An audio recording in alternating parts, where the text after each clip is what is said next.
All right, welcome back to your Confidence to Close Training and Navigating Your First Sale as a Digital Agency. This is the final presentation in the overall series. Today, we're going to talk a little bit about the result multipliers and knowing how to overcome objections. Will help increase your close rate, but to take it to another level, you'll be able to implement these result multipliers, little simple tips and tricks that allow you to dig deeper and find a way to become a valuable asset to your customers.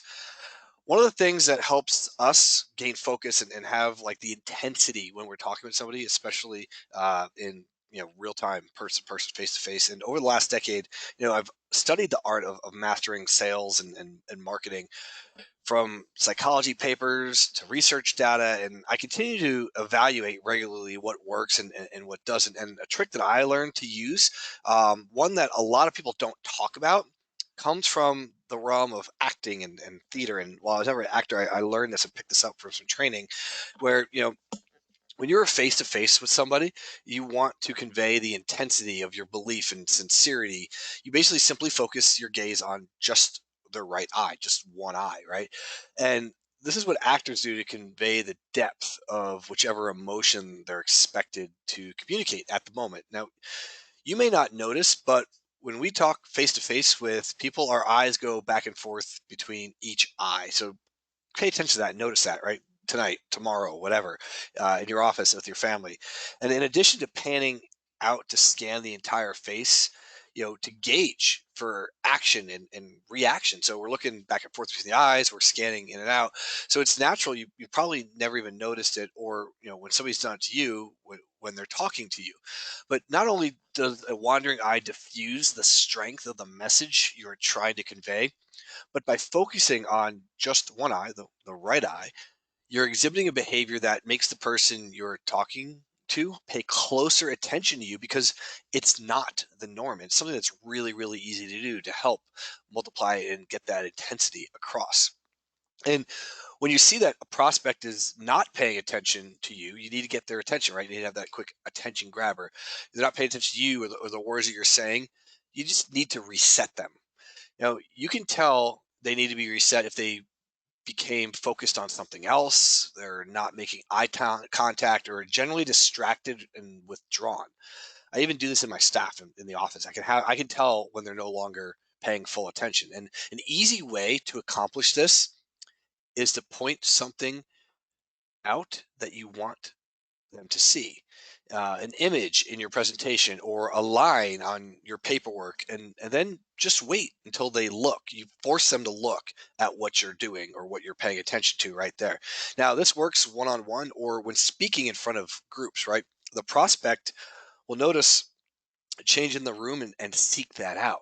And once you have their attention, you continue on, but rest assured that they know that they weren't paying full attention, and they'll want to avoid that uncomfortable pause for the rest of your interaction.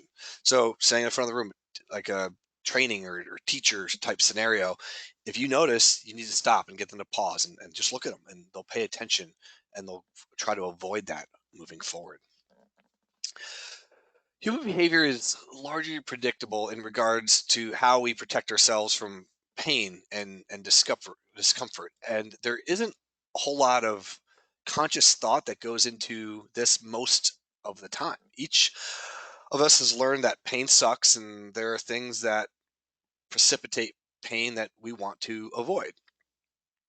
One that we can pull from is the fact that naturally we don't like open ended thoughts floating around in our heads. We want to close the loop. So when you say something like, we're going to talk about this in a minute, their brain latches to that, eagerly waiting for you to get to it. I refer to this as the open loop, opening the loop. And it makes people put more focus on your desired points because they're seeking closure to that loop in their brain. So just real quickly and easily, here's a way that you can do this by just saying, so I'm going to share some results with you, but before I do that, blank, and you just continue on from there, right? So what this does is it opens up a thought loop in our mind, and our heads want to clearly define closure to that loop because we're creatures of habit and expect that that loop is going to be closed.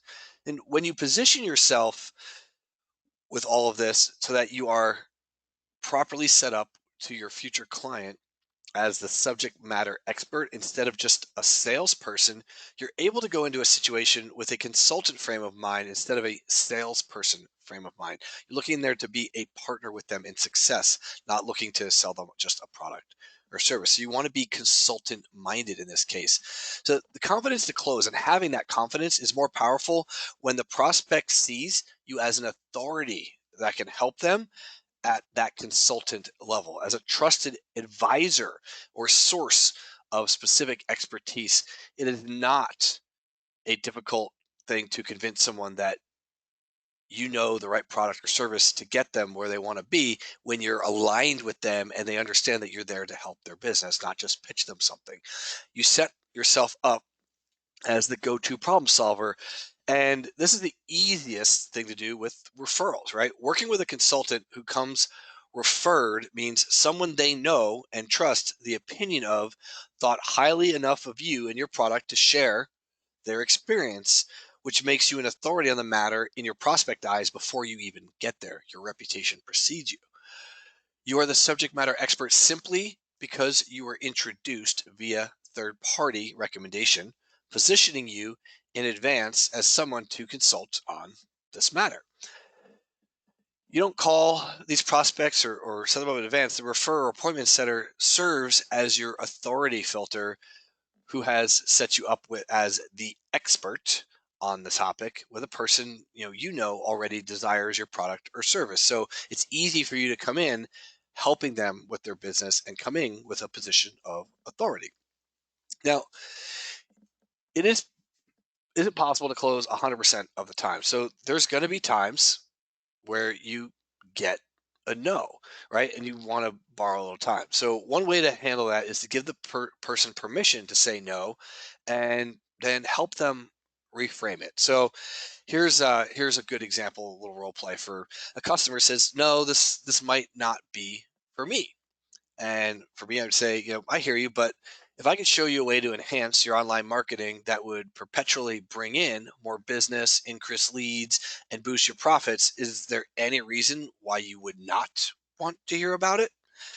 So the prospect is giving me a small no in this scenario, but what they're actually doing is letting me know that they want to hear more. They just aren't convinced, but could be willing to listen to something good if you made it enticing enough for them, right? They want you to sell them on why they need to spend the time listening to you. In this case, customer said, of course, I want those things, right? I want more leads. I want more business, right? Well, great. Can I borrow some of your time? Is what I would reply with. Now, this works well when cold calling or following up, maybe a direct mail campaign or with an email marketing campaign with a phone call. All right. These are the most common times you may hear similar remarks about how now is not a good time for them on the phone right now, and they aren't ready to move forward on this topic or subject yet. So maybe they say something like, I'm not looking to start anything new right now, and I don't have the time to talk. We're busy, right? So for me, all right, can I borrow some of your time in the near future? Or can I borrow some of your time at a specific date or time? Because what you want to do is you want to then set up a small window, making your time seem scarce and less available because your time is precious, that you have a time and the ability to connect. You can't just accept, just give me a call whenever, right? You don't want that response because you want to have a strategic time for you to be in a position of power. Look, I've got a 15-minute slot open tomorrow at 11 a.m. Will that work for you? If they say yes or no. If no, then you find a time somewhere in the near future. If that doesn't work, then you've gotten your no, and it's time to probably exit the scenario for yourself. But you always want to ask, can I borrow some of your time in the near future? So so high end and low risk type thing. So high end versus low risk captures a lot of the other reasons why people don't make the purchase. By nature, we don't like to take risks. So you'll have a better success rate for closing a deal if you aren't out trying to catch the big fish all the time. While converting on your high end $7,000 all inclusive package is awesome, selling the smaller $50 to $200 starter packages of your product, or $50 to $100 starter package of product or services, is still a win. And if you're just starting out, this helps build the initial momentum and confidence. Because when I get a no from a prospect that is clearly in a position to benefit from the purchase, my response is usually, wow, I don't get that often. I don't get this that often. Maybe I left something out or wasn't clear in explaining what this is going to do for you. Can you help me understand why you're not interested in this? Like, you're asking a question, you're having them help you. By asking them a question, you will get the truth on why they're not interested in buying.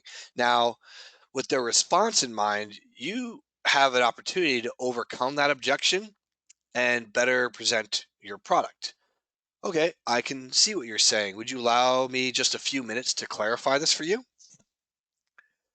And you reframe what they thought you were selling. Or if they claim they don't have time for your clarification, well, let's set up a call here.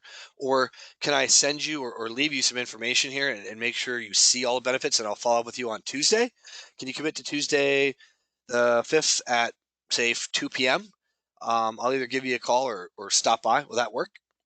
And remember, with high end versus low risk, your goal is to get them into the high end packages, but you also want to be able to persuade them to give you those smaller yeses if they need to before making that big leap, especially if you're relatively new, or they haven't worked with you before. They may need that initial little micro commitment of the smaller sale to get to that bigger sale down the road. Let's talk a little bit about buyer's remorse. How many of you have ever gone out there and you purchase something and then the next day you're like, oh man, that was a mistake. Wish I didn't do that, right? It happens. But some people will say yes, and then a few hours, a day, or a week later, they give you a no. Now, we can easily recognize buyer's remorse, but the reason for change can be less clear, even to the buyer themselves. Maybe they were uncomfortable with the purchase because you sold them too hard, or they were confused about how things work without you there, but you just received a message or an email, and it's rare you're going to get a direct call or a face-to-face cancellation. Normally it's basically a message or an email of some sort, um, that what they bought is no longer right for them, or they want to cancel, they don't want to continue, right? So your key here is to get back to them promptly. So what I say is, hey, I got your message, but I wanted to give you a call back. How are things going? Simple as that. How are things going? That simple statement is a friendly and non-confrontational way to get them to voice their opinion, and gives them control in a situation where they're having a conversation that they would rather avoid, right? This is the 80-20 part of your sales role, and this allows and basically affords you an opportunity to learn what's going on and why they've changed their mind. Now, if they can't articulate the problem, perhaps they aren't even sure why they feel this way, but you now have a chance to effectively sell yourself and your product by setting up future pacing and addressing and setting up things that, and basically the future pacing that addresses and counters their concerns. Now, something I would use in this type of scenario is, I understand your concerns, but let's leave this widget on your site for the rest of the month, or 2 more weeks, and let's just see how it goes. In fact, I can even just set it up for you if you're having problems with that. We just leave it up and see if you get any new leads coming in this month, and we'll see how it goes, and then we can make the decision from there. How does that sound to you? Recharge those emotional ties that triggered the initial purchase by reminding them of what they're going to miss out on if they cancel right now, before they even gave it a chance, right? They just put it on there. They weren't quite sure. Something drove them to buy, and you can use that same persuasion to get them to stay. You should always be closing, just period, right? You are always reminding your clients why they chose you and working to consistently wow them. There's always a thing called the law of diminishing returns, right? Over time, something doesn't seem as exciting as it once was, or doesn't seem necessarily get the value and emotion that it once did.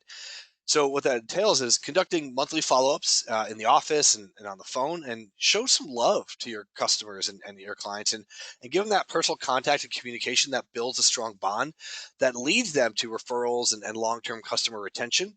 And then work with them and show that you do care about their business. So, if you are not constantly reminding them of why they chose you, then you open the door for other marketers, consultants, and digital agency service providers who are working to persuade your customer to jump ship over to them. The grass always seems greener on the other side, but if your customers and clients like you and trust you implicitly and have the results to prove your and you have the results to prove your value, then they're going to want to stay loyal with you. In many cases, and I've seen this where they even call you and tell you that your competition called and tried and offered a price slashing deal to get them in the door, to get them to convert over. And this is a really cool and amazing feeling because they truly see you as their consultant and a partner in this, and are being open with you when that does happen. And then you can maybe have a conversation of what you could adjust, or what may or may not be something that you should or should not be doing in the future with their business for them. Now, we always heard about always be closing, right? But you should always be competing as well. You should be competing for your customer's business, and that should always be part of your mindset. Always remind yourself that there is someone out there claiming to do or provide exactly what you do, maybe promising it to be better, faster, or even cheaper, right? That's always the common one. So how do you compete when somebody's trying to undercut you, cut you off at the knees, right? When you build a relationship with your clients and customers, you will get asked how you stack up against competitors who've approached your client. They will ask you, well, what's the difference between you and them? And be honest and research and know who your competitors are and what they offer. So you retain your customer by providing them results, metrics for their ROI, and the benefits of working exclusively with you. You can also use this to your own advantage when prospecting. Knowing the edge you have over your competition is also the first step in trying to win their customers over to your business. I'd say something like this. Hey, I understand that you're very happy with who you have, and you're getting great service and value with your current product or service, but my business is just as good, if not better. And we have these added features that you're missing out on. You're not generating the leads that you should from your site. Now, you're comfortable, and I get it, but perhaps we get a small allocation of your budget over a 60 to 90-day period. And if you give me just 20% of your budget, think about how hard I'm going to work to get the other 80% and show you results. This is a low risk win for them and a high reward opportunity for you to win over a pre qualified customer who is obviously willing to pay for what you're selling. They want it, they just need you to give them that little taste to be able to take the full bite. Now, sometimes at the end of the day, a no is just a no. You've accepted that at some point, and you have to accept that this prospect's a no. You have to accept that they've given you a no, but understand that it doesn't mean it's the end of the sale. There is one last request you can make, and that is to ask for a secondary concession. So when the prospect has decided no, that this is not a fit for them, or it's just not the right time, simply ask for a referral. This is a secondary concession, allowing you to walk away with something for the time and effort you've put in to date. You want to always walk away with a meeting, with something gained, for walk away from a meeting with something gained, an idea of how you can make this work better, how you can convert the next person, how you can improve your business, or change your process or your presentation, and have a better meeting in the future. So ask for that feedback, and don't hesitate to ask for a referral. Something I would say is something like this. I get that it's not right. It's not the right time for you today. But do you know anybody in your circle that might benefit from the power of this? So maybe they don't see it as a fit for their business, but they may see it as a fit for somebody else's. Oh yeah, my buddy John, or Paul. Yeah, he's got a business down the street that does this, and I think you'd be a good fit for him. I'll get you his contact information. Or, at that point, would you mind making an introduction for me? So another thing that I would do here, I'd also say, hey, do you mind if I just keep you on my list and send you an email every once in a while on some of the content that I think could be really useful to you and your business, right? So those are things that are really key points here. Now you've asked for the referral, but an additional secondary concession is that you've asked permission to email them and share content with them in the future, which allows you, key point here, to always be closing and always remain in contact and reconnect again with them in the future. They may see the right piece of content that triggers a reaction to hit reply and ask you for more information on what you're doing here in the future. So, next thing is always be in contact. Another ABC, right? With these repeated contacts and touch points, I focus on their curiosity and I like to play around with opening the loops to get them to desire more information from me. Whether I send an email, make a phone call, or talk to the customer, I work to open a loop in my message. Something like this. I have a question that only you can answer, and I'd appreciate if you've got a few minutes. I'm going to call them directly or go to their office and leave a message that makes them so curious that they can't help but call me back. So, again, hey, I've got a question that only you can answer, and I appreciate it if you've got a few minutes to give me a call back. Or, hi, I'm calling for Dr. Smith. I have a question that only she can answer, and I'd appreciate a call back at my number because it's a rather urgent matter for the business, right? That will get you through. Now, be careful with that because you don't want to push too hard, but you want to set this up where it's important for them to call you back directly as soon as possible. And here's a good one that I use for an email or a voicemail. I have something for you that I know you're going to want to hear about. It's important that you hear it from me directly. So I appreciate it if you shoot me an email and give me a call back because I know it will benefit you in your business. I know this is going to make a huge difference for you coming up this year. So just give me a call back. Keep it vague. People don't like open loops or loose threads of a conversation. So when you get that opening, it's about how you're going to frame the desire and need of your product and enlighten them to your entire process and walk them through what's going on. Now, in summary, when you're confident in what you're selling and you truly believe that it is beneficial to others, you're going to work hard to get the yes and overcome objections. And when you need a little more, the results multipliers can be that difference maker, right? All those ABCs we just talked about. And these add these to your skill sets of closing deals, and you can now be armed to handle almost any scenario with ease. So, what's next? Let's talk about keeping perspective in all of this with this series and how we're going through. Guys, keeping perspective is something that must remain clear throughout the entire confidence to close process. And, you know, that this is not about you. Remember, it's about organically persuading the client into believing and wanting to make the right decisions for themselves. From beginning to end, it's about the customer. Your goal is to make a positive change in that person's life and business with the effortless influence of persuasion. This is not forced, it's free flowing, and it becomes easier and easier over time. It's easy because you've learned the way to accelerate your results and be more emotionally and mentally focused. You've practiced how to embed future pace and work the right triggers to gain your desired outcome. And you should create a flow that will become second nature to you as you follow based on your product, your niche, services that you're offering, who you're offering them to. As you narrow that down, you will basically figure out exactly which one of those at which point needs to be impressed upon your prospect and start to work for you. As you go back over this confidence to close process, go through and look at the highlighting of the key parts and go through and review this again in just a few months. You'll see how well it's worked for you.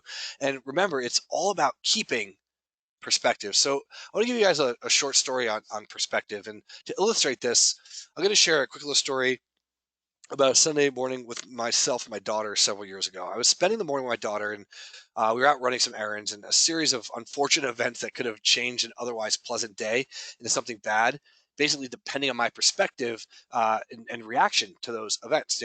Our Sunday morning routine was go to local Starbucks where I got an Americano and then something for my wife before we got bagels, and everyone then headed home.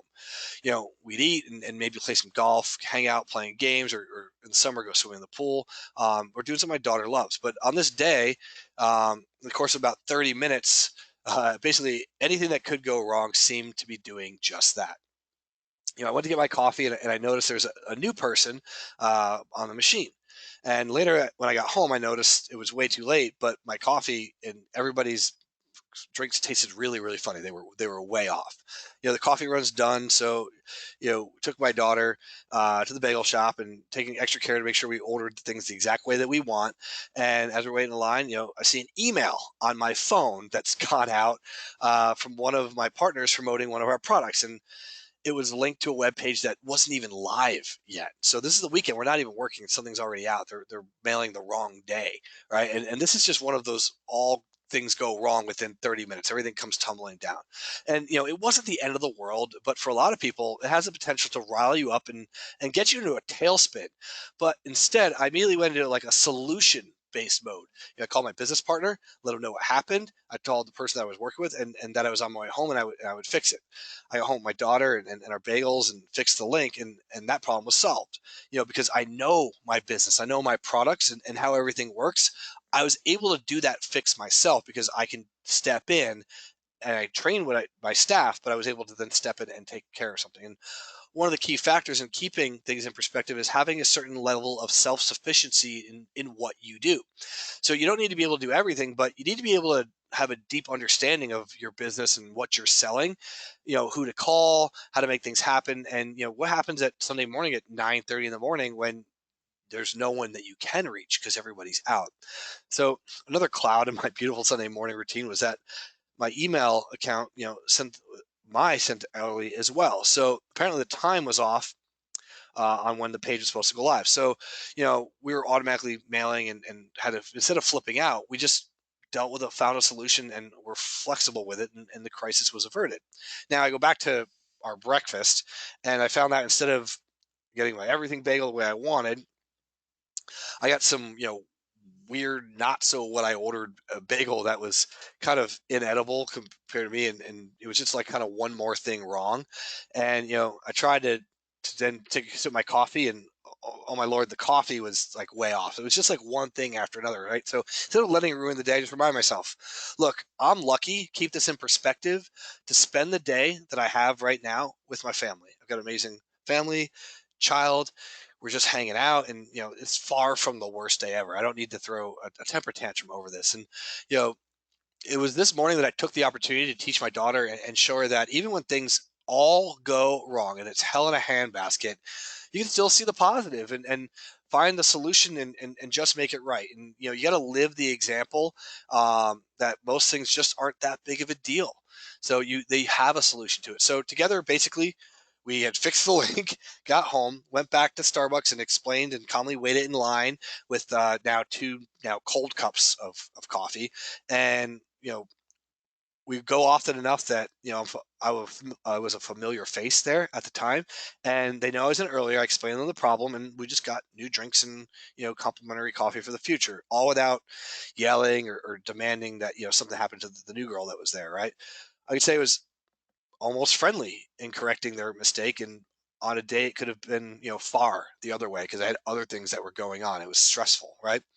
And we've all seen the people that take their coffee and their entitlement just a little too far, a little too seriously. But got to have that perspective that it's just a small thing in the overall big picture of the world, and not everything's that bad. So I share a little bit of that story with you because it's all about keeping the perspective of what's really important and what's actually worthwhile and what you have control over. You have control over yourself, you have control over your emotions, and you have control over your perspective of things. So, that's in business as well as in life, and it simply comes down to, what you truly believe in, your values and your family as you get things set up and as you're going. So here's your to-do list, right? I want you guys to start planning your strategy and role playing how this process will work for you. You've got to practice to be perfect. So keeping a big picture perspective of what the overall goal is when you implement the confidence to close training. You'll begin to see those results. You're going to get excited when you get that first sale, and you're going to be eagerly waiting to ask that embedded trigger question you need to ask. So just do it naturally because it's going to be at the tip of your tongue. Like, I know this part's coming. I want to say it. Just let it come naturally, right? If somebody does say no, plan out in advance how you're going to overcome those objections and have it all ready to go, because you don't need to be perfect for this for it to flow naturally and work. Successful actors all have something in common, and that is that they're good at role playing.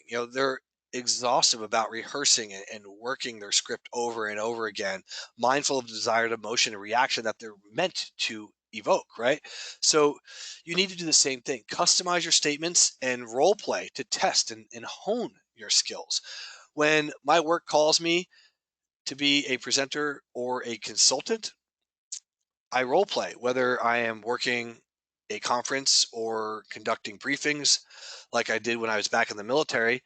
For it to be natural, I needed to go through what I was going to plan to say and work over it again and again. And the best way to hone your new persuasive skills is to do it on your biggest critics. These are your friends, your family, and the people you work with every day who you know. This audience knows who you are. And what I found is with people that are learning this process and trying to get started, there's sometimes a little bit of a fear or embarrassment in front of their peers. So use those closest to you who want to help see you succeed to get out of your comfort zone and practice. Work on role playing and do it starting with somebody, do it staring at somebody's right eye, right? Just look directly at the right eye to build that concentration. So again, on your work on the role playing, just look and start with something small, just by looking at them in their right eye.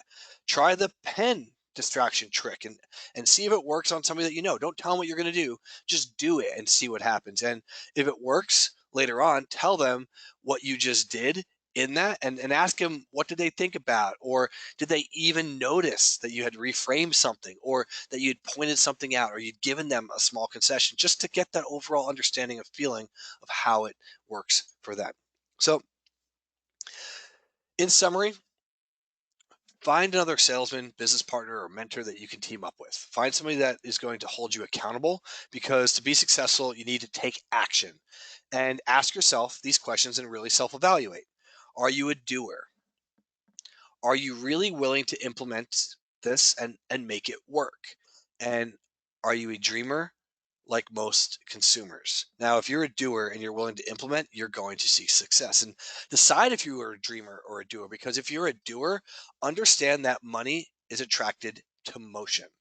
It's attracted to people that move forward and action and take action in their lives and in their businesses. And you've gone through all of the training. So you are the doer. You've gotten here. And now it's time to implement and take this opportunity to practice and grow.